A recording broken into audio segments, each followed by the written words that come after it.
यासीन, कसम है कुरान की जो हिकमत से भरा हुआ है। ए मोहम्मद सल्लल्लाहु अलैहि वसल्लम, बेशक तुम पैगंबरों में से हो, सीधे रास्ते पर हो। ये कुरान गालिब व मेहरबान का नाजिल किया हुआ है ताकि तुम उन लोगों को जिनके बाप दादा को खबरदार नहीं किया गया था खबरदार कर दो कि वो गफलत में पड़े हुए हैं।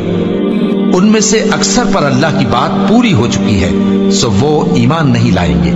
हमने उनकी गर्दनों में तौक डाल रखे हैं और वो ठोड़ियों तक फंसे हुए हैं, तो उनकी गर्दनें अकड़ी हुई हैं, और हमने उनके आगे भी दीवार बना दी और उनके पीछे भी, फिर उन पर पर्दा डाल दिया तो ये देख नहीं सकते। और तुम इनको खबरदार करो या ना करो, इनके लिए बराबर है, ये ईमान नहीं लाएंगे।